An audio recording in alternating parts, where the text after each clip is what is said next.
Myanmar में भीषण भूकंप 28 मार्च को म्यांमार के सगाइंग क्षेत्र में 7.7 और 6.4 तीव्रता के दो बड़े भूकंप आए। भूकंप का केंद्र जमीन से सिर्फ 10 किलोमीटर की गहराई पर था, जिससे इसका असर बहुत तेज महसूस हुआ। भूकंप इतना शक्तिशाली था कि झटके थाईलैंड की राजधानी बैंकॉक तक महसूस किए गए। रिपोर्ट्स के मुताबिक लोग घबराकर सड़कों पर दौड़ पड़े, इमारतें हिलने लगी और कई जगह नुकसान की खबरें आ रही हैं। लेकिन सवाल है, म्यांमार में इतनी तेजी से भूकंप क्यों आते हैं? भूकंप क्यों आया? क्या कहती है विज्ञान की भाषा?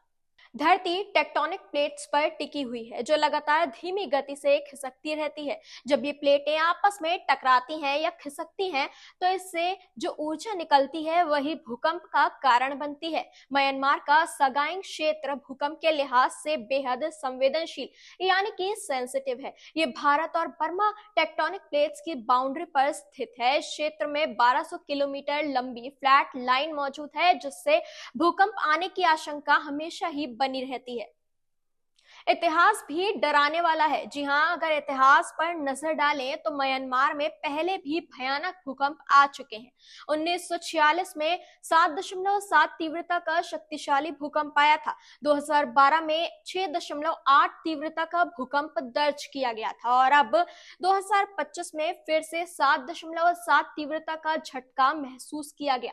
ये बताता है कि इस क्षेत्र में बार बार भूकंपीय गतिविधियां हो रही हैं और भविष्य में भी भूकंप आने की आशंका बनी रहेगी। भूकंप की वजह हर साल खिसकती धरती। वैज्ञानिकों के अनुसार म्यांमार की टेक्टोनिक प्लेट्स हर साल 11 से 18 मिलीमीटर तक खिसकती हैं। इससे जमीन के अंदर भारी मात्रा में ऊर्जा स्टोर होती रहती है। जब यह ऊर्जा अचानक रिलीज होती है तो भूकंप आता है। यानी यह सिर्फ एक संयोग नहीं है, बल्कि धरती के अंदर हो रही हलचलों का नतीजा है। भूकंप से कितना नुकसान हुआ, ये इस बारे में भी बात करते हैं। फिलहाल नुकसान का पूरा आकलन नहीं किया गया है, लेकिन सोशल मीडिया पर कई तस्वीरें और वीडियो सामने आ रही हैं, जिनमें गिरी हुई इमारतें, क्षतिग्रस्त ब्रिज और डरे सहमे लोग नजर आ रहे हैं।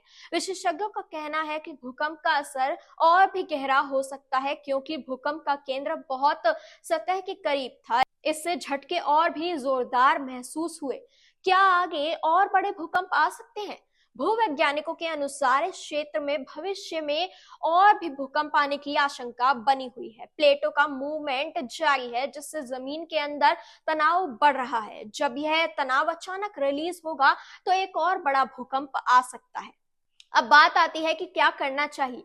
अगर आप किसी भूकंप प्रभावित इलाके में रहते हैं तो कुछ सुरक्षा उपायों को ध्यान में रखना जरूरी है।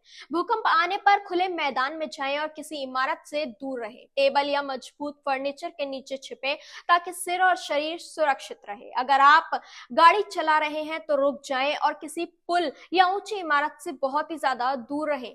भूकंप के झटकों के बाद बिजली और गैस कनेक्शन चेक करें, ताकि किसी तरह की दुर्घटना ना हो। आपका क्या कहना है? म्यांमार में आए इस भूकंप को लेकर आप क्या सोचते हैं? क्या भूकंप जैसी आपदाओं के लिए हम पहले से ज्यादा तैयार हो सकते हैं? अपनी राय हमें जरूर बताएं।